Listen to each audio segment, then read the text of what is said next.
Hey, you there. Thank you for watching, and welcome to Forge Science Forever. Today, I have a 5v5 custom match here on the most amazing Neuroxis map generator.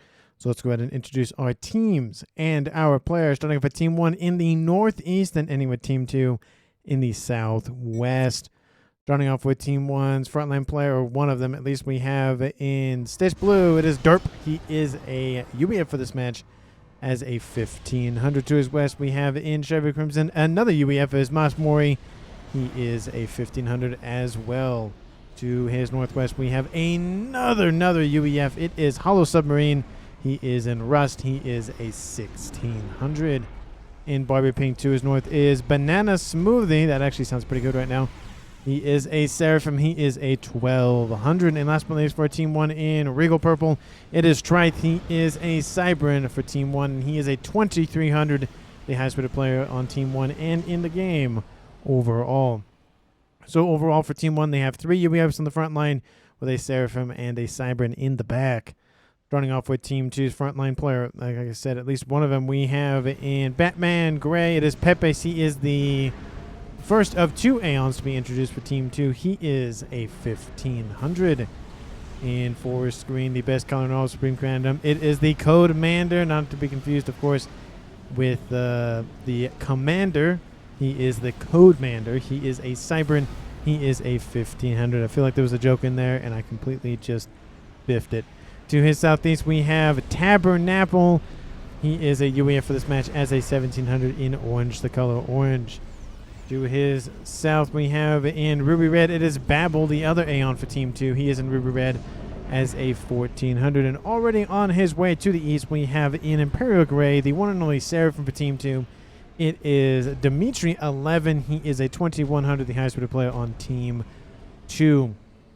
So for Team 2's side of the map, they have at least one of each of the factions with the other player, means one of each, and then the other one being an Aeon, which means there are no missing factions. I'd love to see it, but Team 1 is missing Aeon on their side of the map, but Team 2 is making up for it for having 2 of them on the field.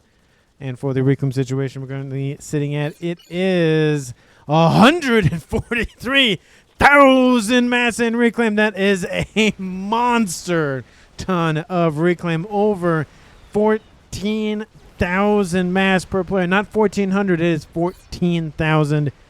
That is a massive amount, and there's large clumps of them, 5,000, another 5,000, you know, almost 6,000 over there. But it is pretty much everywhere.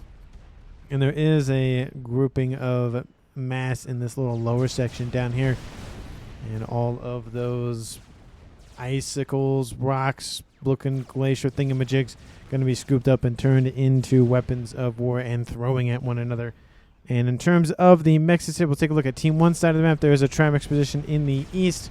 There is a quad mex to the north here, where Hollow Submarine is posted up right now.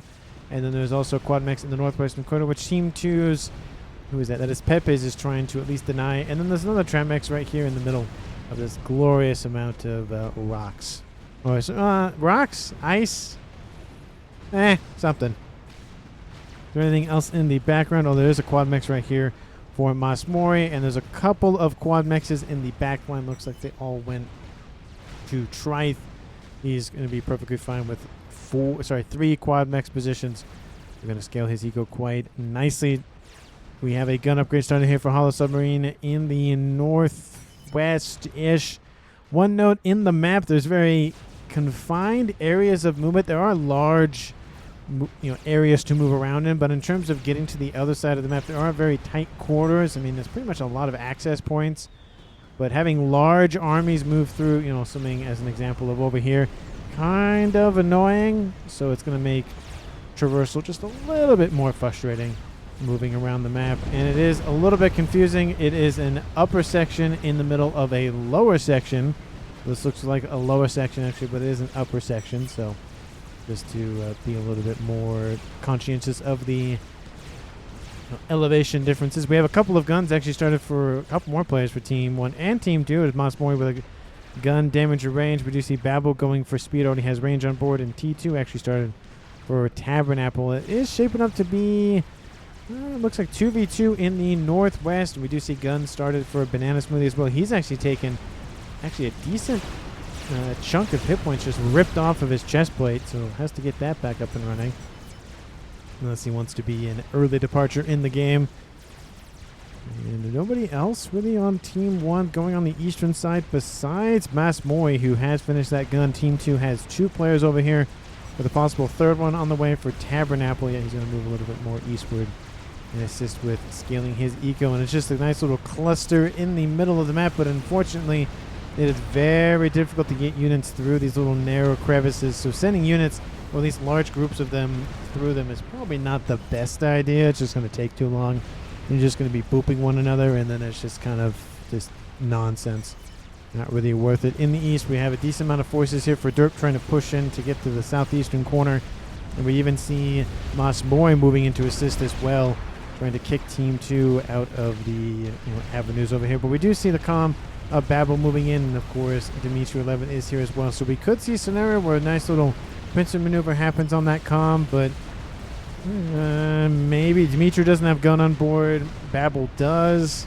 But there are a decent amount of forces here for Team 1, so it is a risk at a minimum. Tactical missile. That's not super early, but it has been started for Tabernacle. In the north, gun has been started for Banana Smoothie.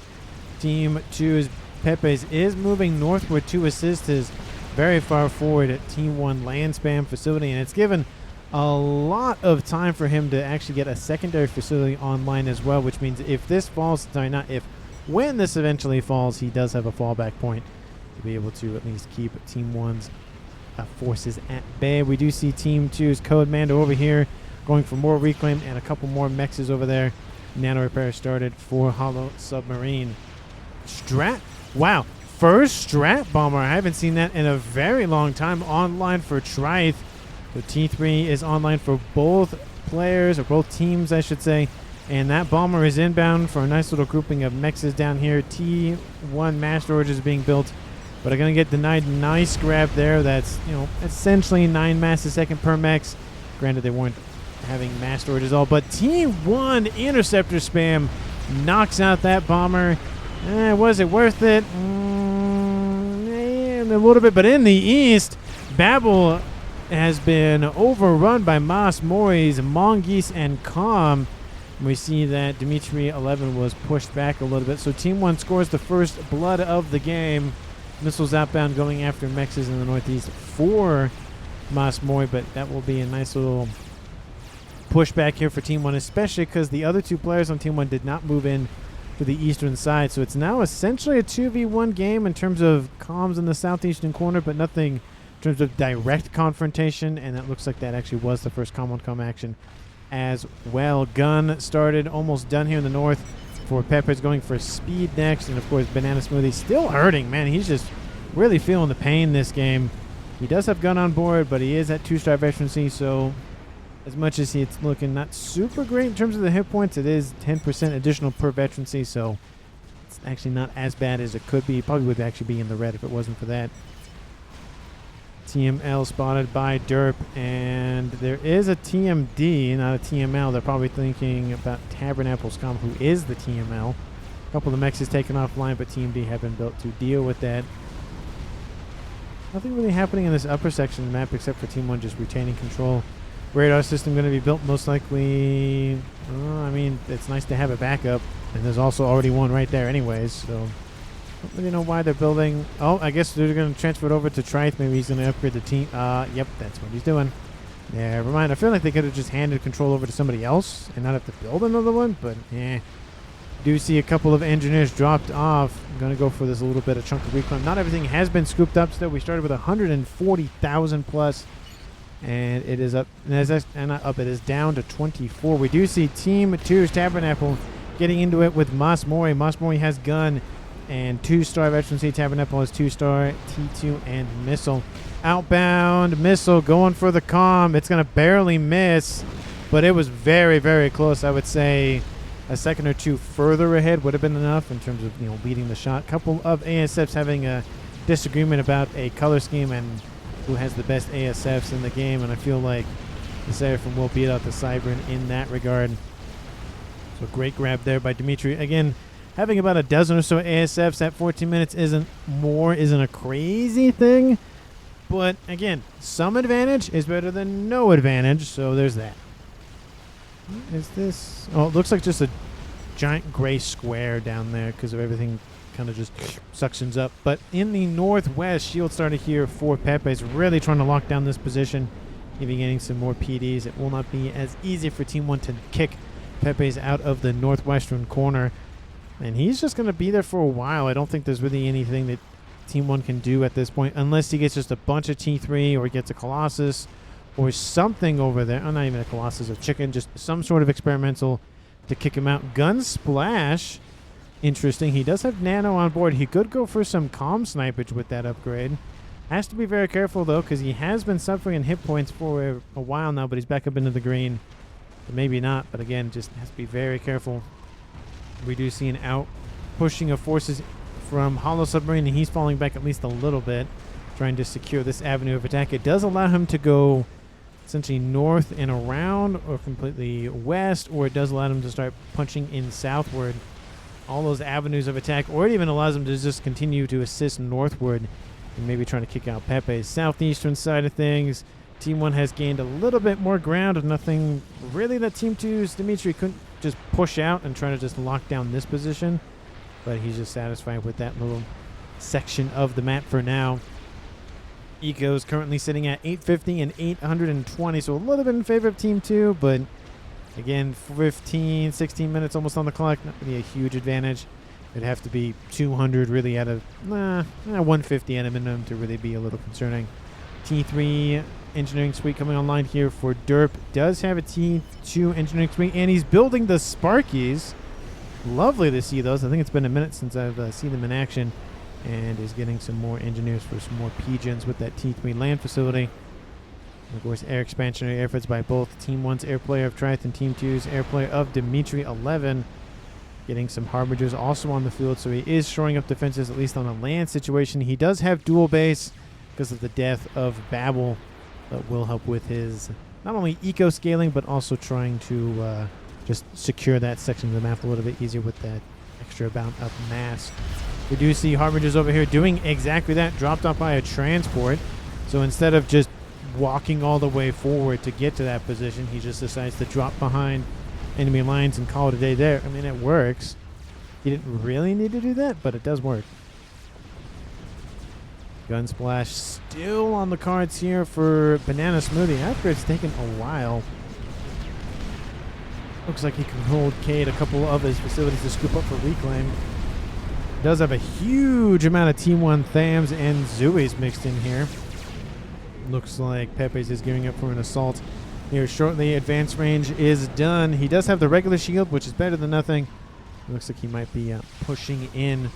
The upgrade probably needs to finish this shortly. I don't think it's going to get denied, but that would suck if it did. So probably needs to just put a little bit more mass into that upgrade.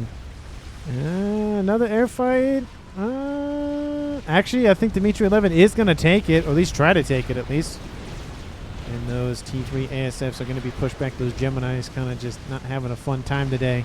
Not really a lot of AA has been deployed by Team 1, but again, it's not really needed. There's not a large amount of strat bombers or T2 gunships or even T3 gunships running around. There is a strat bomber, speaking of which, here for Team 1's Trith, and we do see a couple of Harbingers that landed on, I'm going to say the upper plateau, but the upper section of the middle here. Those Harbingers do get denied, but at a minimum, at least there's been some disruption. The Omni was taken out, or at least the facility that was going to be an Omni was taken out.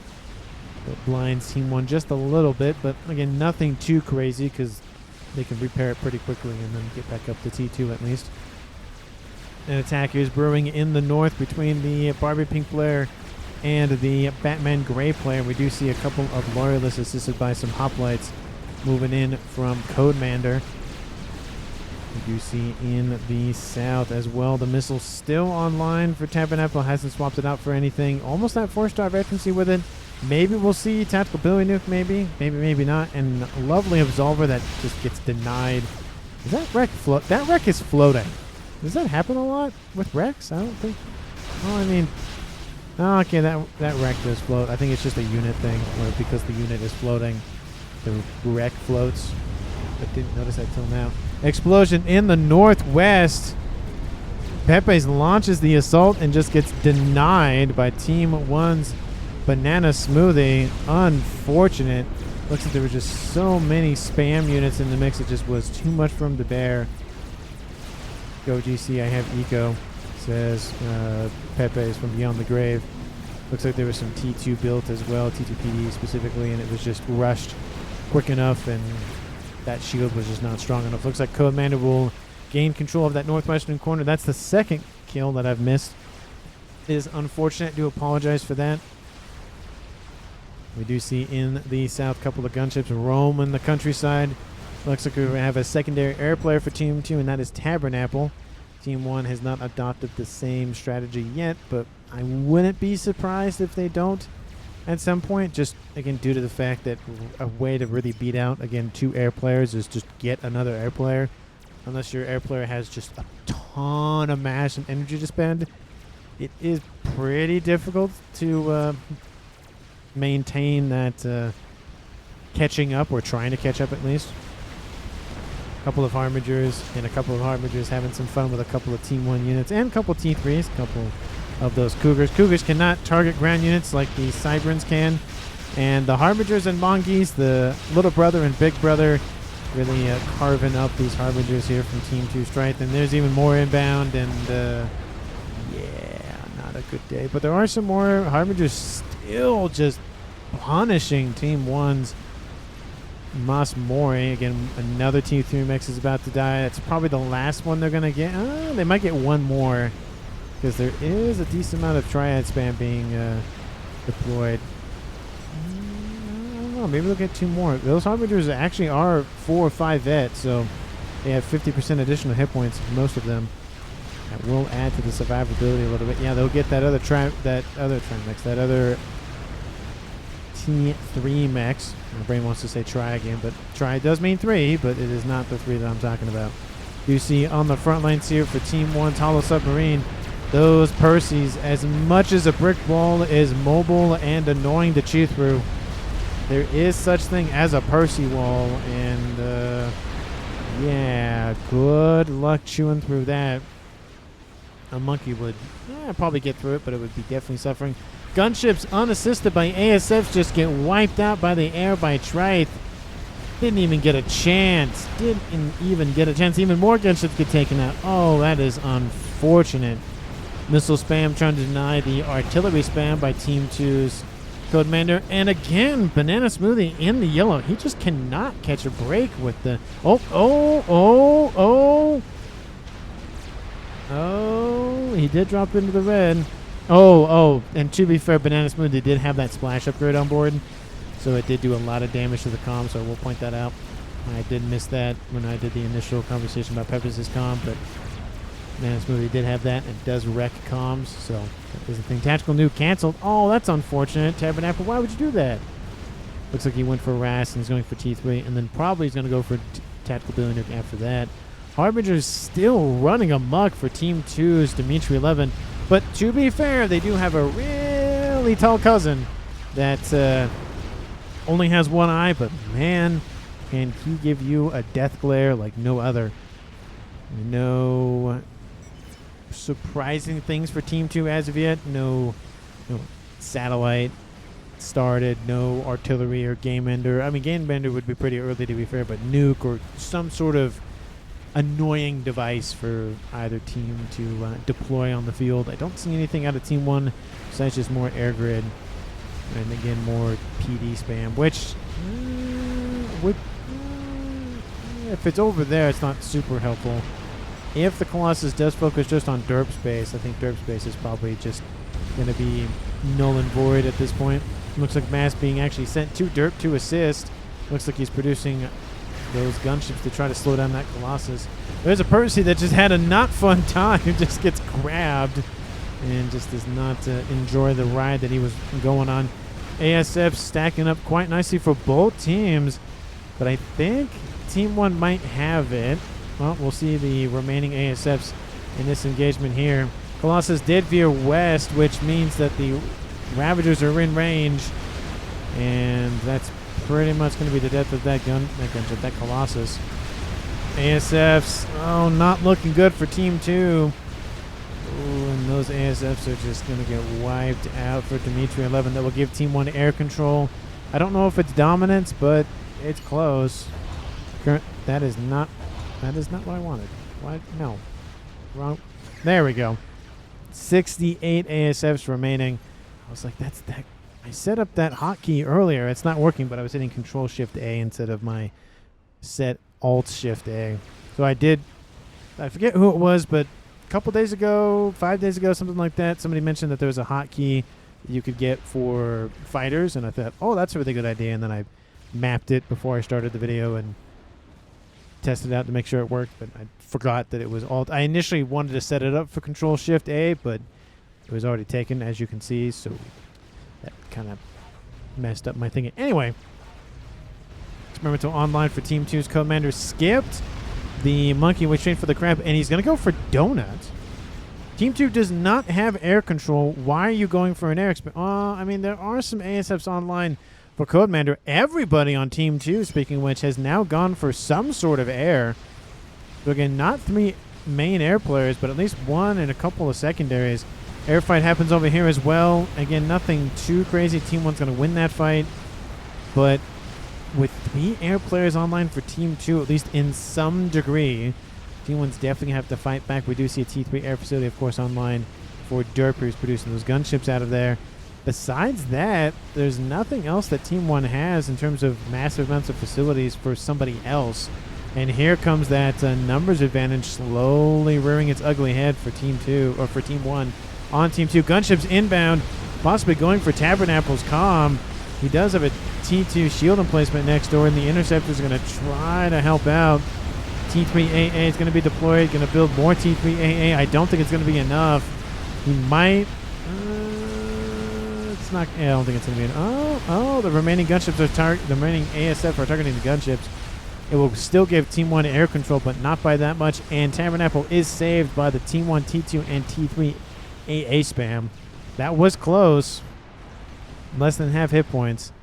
But he is not dead. He did not yield.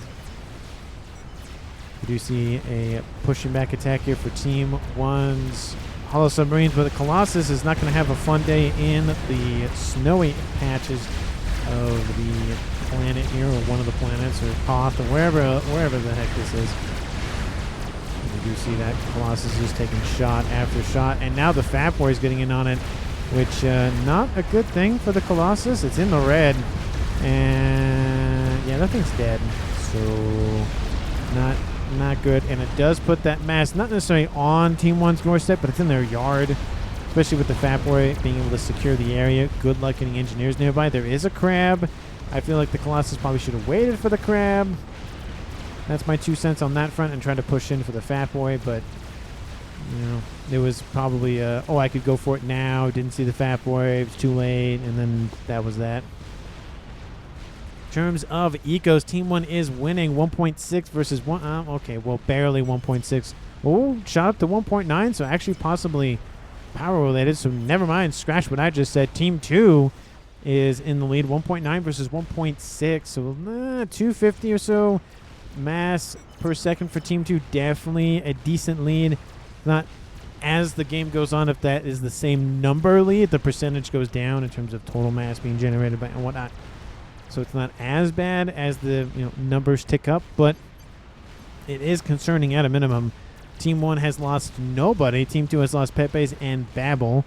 So it is now a 5v3 game in favor of Team 1, which does put Team 2 at a not necessarily precarious situation, but definitely concerning, because once they lose another teammate, then it's going to be at least a 2-to-1 scenario where if Team 2 loses 2 players, but if Team 1 loses 1 player, but Team 2 loses 2 for that kill, they will win with 1 player remaining. So I think that made sense.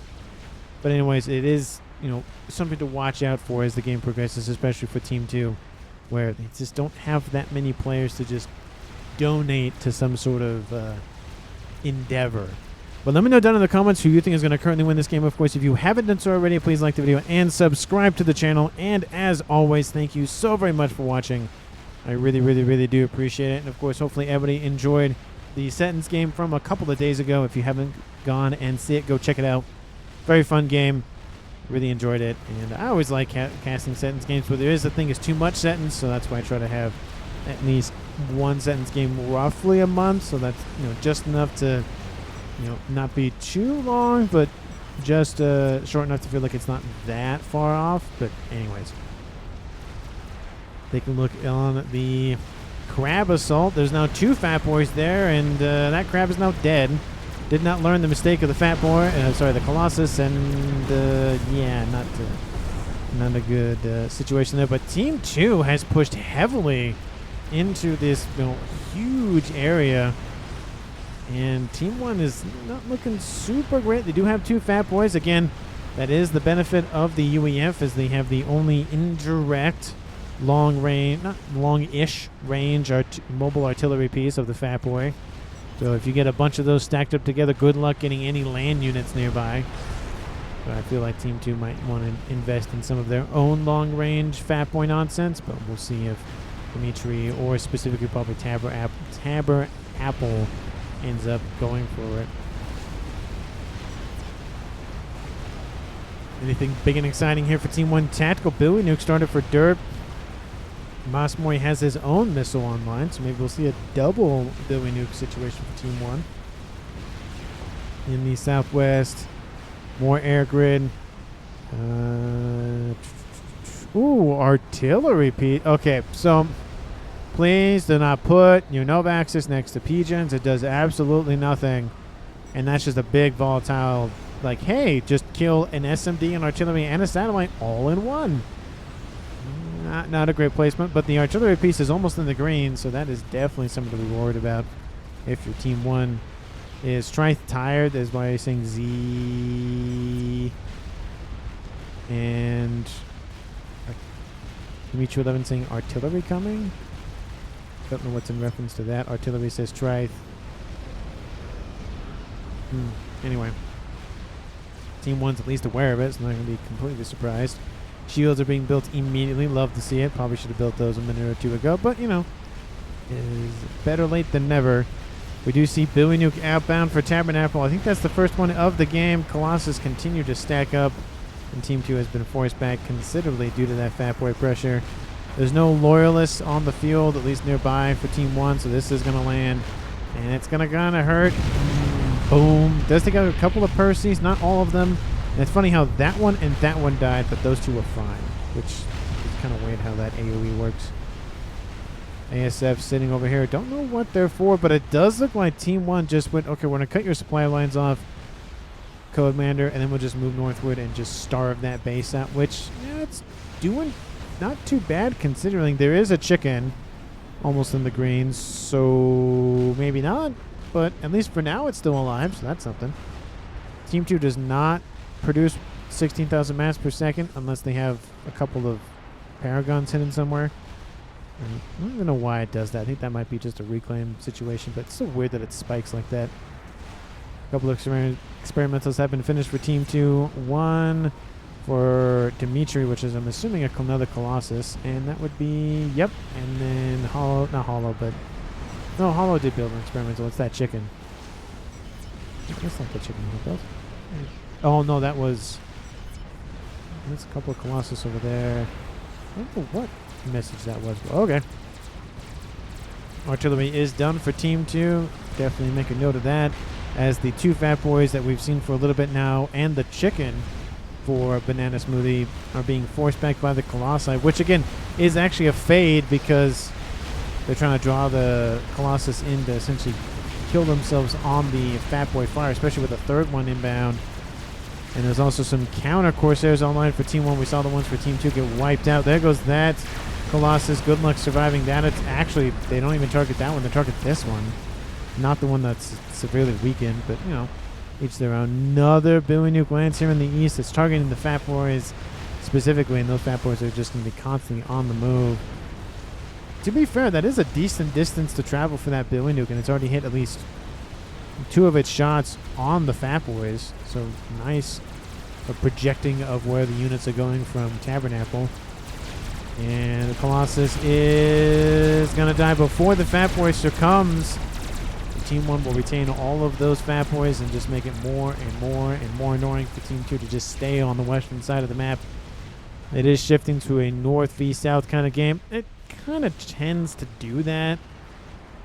So it's not really surprising that has happened. Artillery is landing on the air grid. Not all of it is shielded. A couple of air facilities were knocked out, but again, the Pigeons are the worrisome thing to lose, not necessarily a couple of air facilities themselves. Because Cascades are a thing, and it definitely is not fun to watch it go up in smokes. But here comes Tabernacle. Oh, does not survive the second snipe attempt from Team 1. It was the gunships, and then it was the Corsairs. And that was a hefty amount of Corsairs. Team 1's Trith gets a kill, and it is now a 5v2. And this is that situation I was talking about earlier, where if Team 2 loses 2 players, Team 1 loses 2 players. I keep saying the wrong team for the wrong number.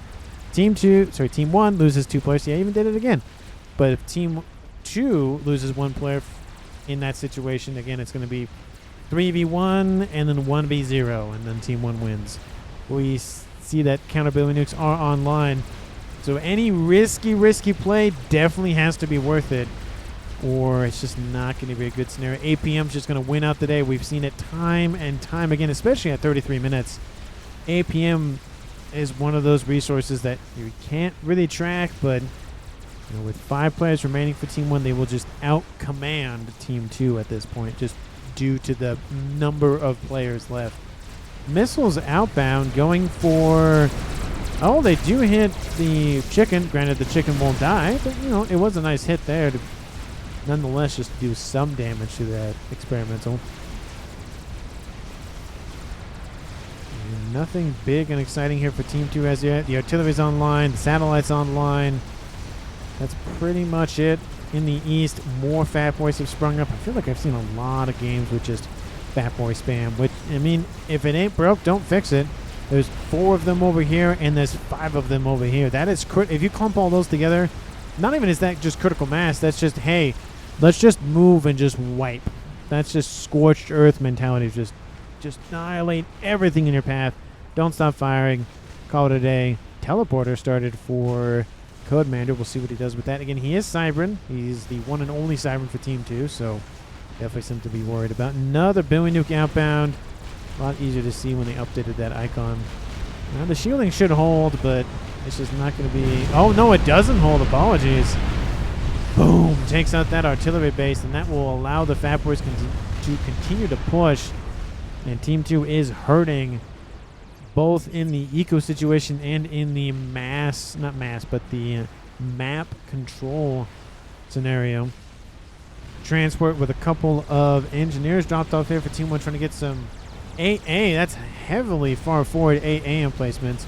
Trying to deny the ASF stacking for Team 2's Dimitri. Team 2's Dimitri, speaking of which, sitting at 330 plus-ish. And then Trith sitting at 265. Granted, Codemander is in there with his own ASFs, and only 13, but it looks like a lot of them are being donated over to Dimitri. But look at this. It's like a scat that's just constantly firing over here.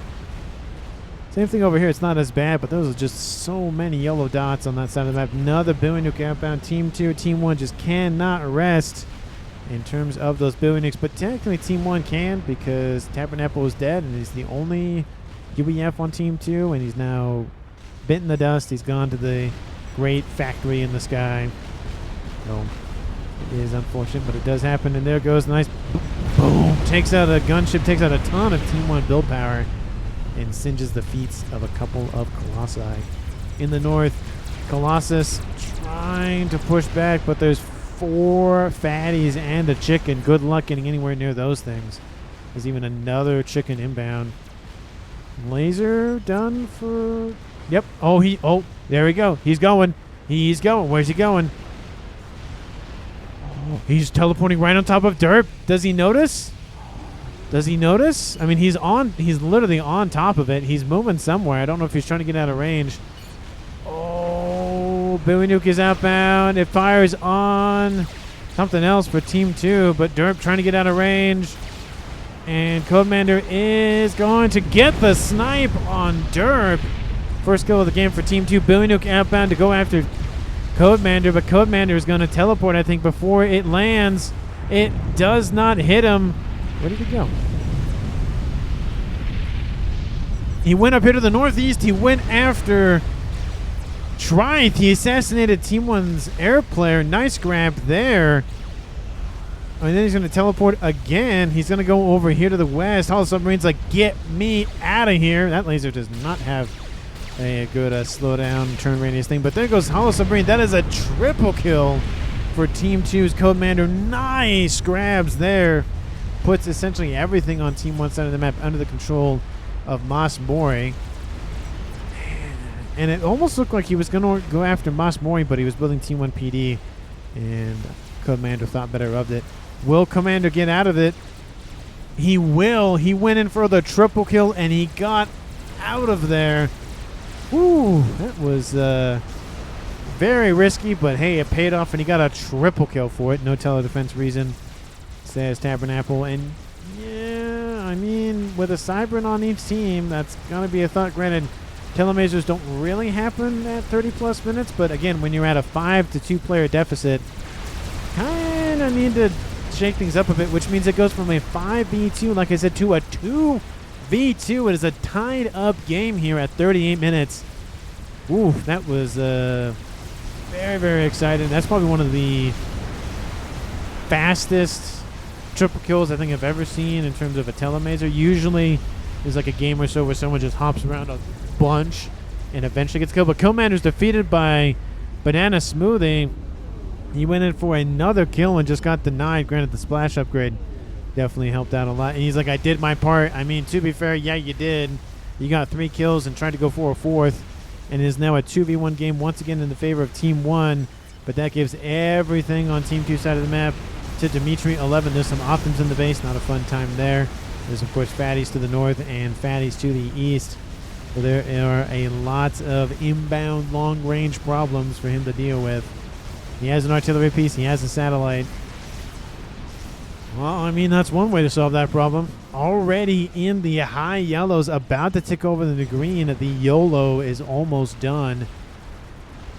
Artillery piece online for Team 1. You see any big ticket items anywhere? No. Ooh, do they know about the YOLO? No, which, if they don't see it soon, that could possibly be game-winning move by Dimitri 11. And the Colossi have caught up to... Oh, nope, scratch that. They did not catch up to those Fat Boys. There's some T2 Nothers trying to help out, trying to wipe out at least some of them. One of them is gone. There's still 4 more remaining, and ASF's inbound from Mossbury go, nope. You're not getting anywhere near those things. Those are my pride and joys. I built them with my own 2 hands. Please do not kill them. And Colossi, 1 remaining. Oh, it's almost in range. It does grab. No, it doesn't. And here comes the ASF fight. There's a tiny bit of AA in the area for Team 1, and there's a little bit for Team 2 on that western side of the screen. And it looks like that's going to be a win for the Seraphim ASFs. And a couple of Cyber ones, to be fair, from Team 2. And some of them do escape. And that now means that Dimitri 11 has air control. If not, Supremacy 215 plus another dozen or so. So let's say 240. Let's say 230. And then Masmori escapes with 60. So, yeah, definitely air supremacy for Team 2. Colossi continuing to move in. It's just a graveyard of tall boys over here. There's 4 Fat Boys still just punishing that western side. Of course, it is a little bit about delaying the incoming artillery. If they can build enough T2 miasmas and other T2 artillery pieces, it could be enough. But they could also just be delaying it because they have a bunch of not the fighter bombers. There's a ton of Cougars in there. And there is some flak cannons as well. And they're going to go after this T4 mobile artillery nonsense platform of the Fat Boy. They also grab another one, so they grab 2 of the 4. They almost killed a 3rd. So that's half of that attack power just knocked out The chicken continuing to just barrel on forward. The ASF stacking up on top of him for some reason. None of their ACUs have SMD, says Codemander.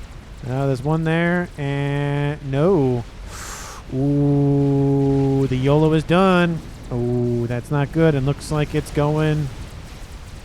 Well, you know, there's a comment to be made about, you know, hey, you should probably protect your SMDs. You should probably protect your comms with SMDs. This might be the PSA for it.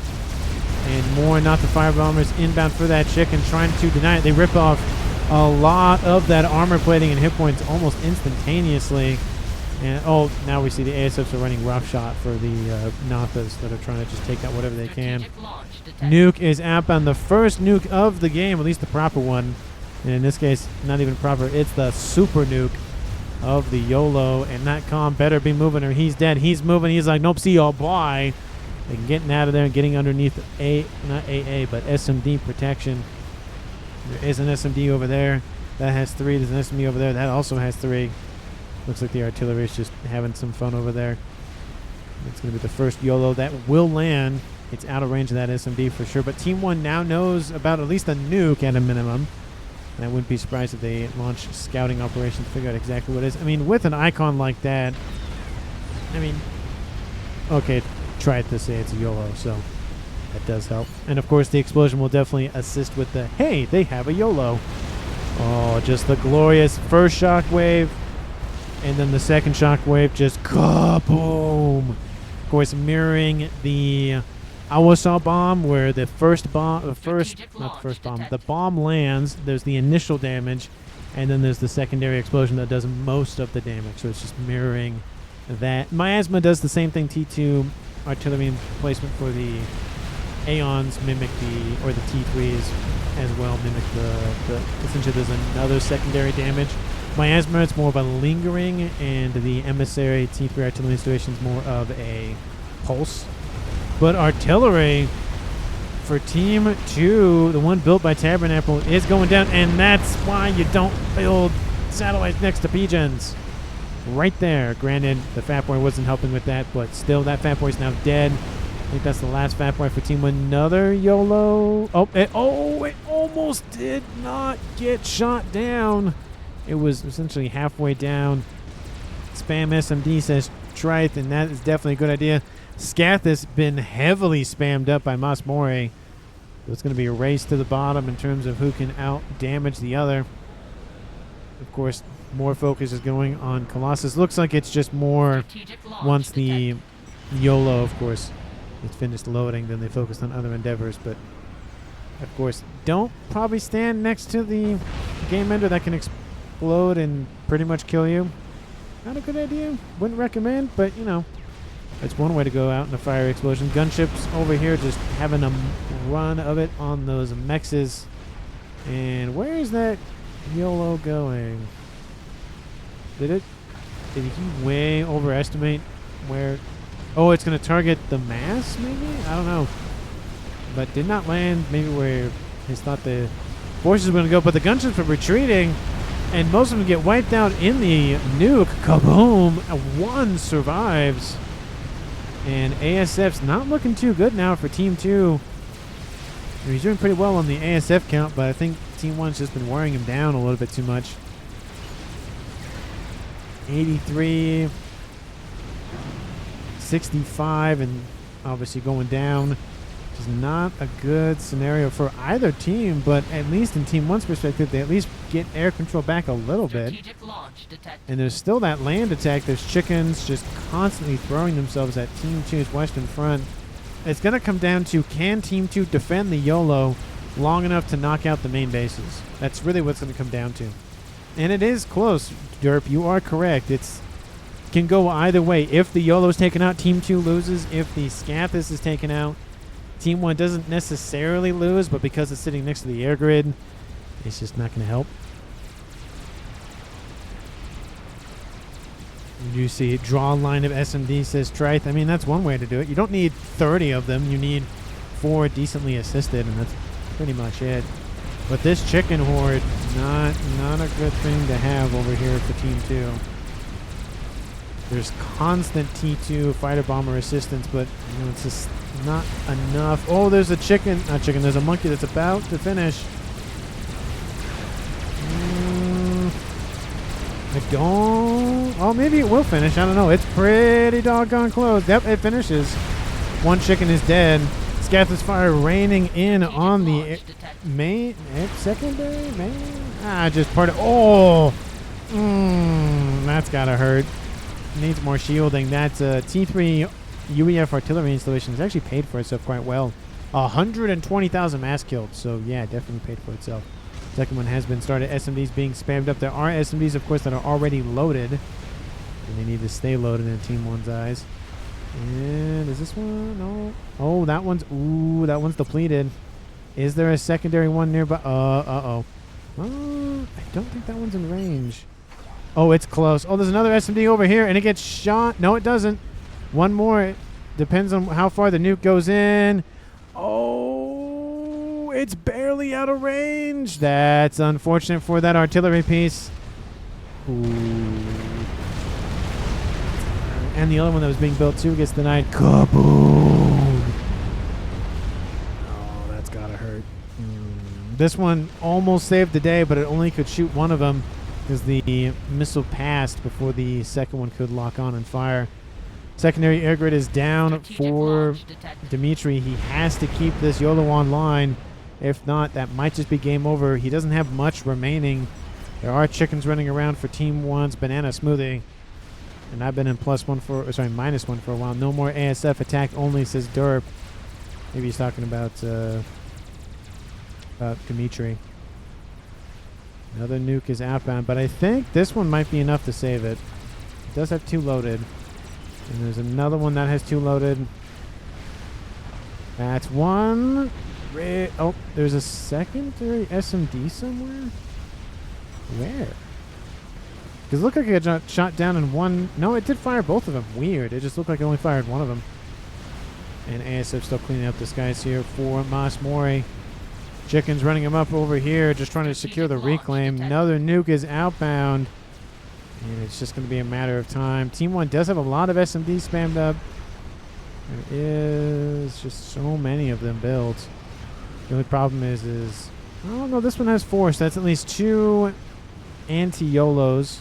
There's also 3 in there, so if it's far enough over to the west, it could be enough to clip it, but we'll see. Don't stall mass or SMD won't load. Yes, definitely a smart thing to do. Do not stall the mass because missiles are needed or mass is needed to build missiles. SMD does get clipped, so that nuke will slowly deplete this one and this one. DC needed ACU here. If the the ACU's up here, but it's on the move, and I don't think he's gonna. Nope, he's gonna put it in the corner of the map. It's probably a smart play. And Scathers fire still raining in. Unfortunately, there's not that many shields around it. More emitters going down. He has 1 emitter holding, but it's not much. He doesn't have that much power either. He's only sitting at 600 mass. Oh, that's not great. He has a Sussail, and it drains all of his power. Oh no, that's not good. And here comes the Scathers fire. Oh, that's gonna hurt. There goes all the emitters. Oh, not good. It looks like T3 area quarters was targeted, but yeah, that Soothsayer just messed Dimitri up. It drained all the remaining power in his bar and just wiped out those emitters. Oh, that's not a good day. At least there isn't a Mazer SACU to kill the Scathers. I mean, that's fair.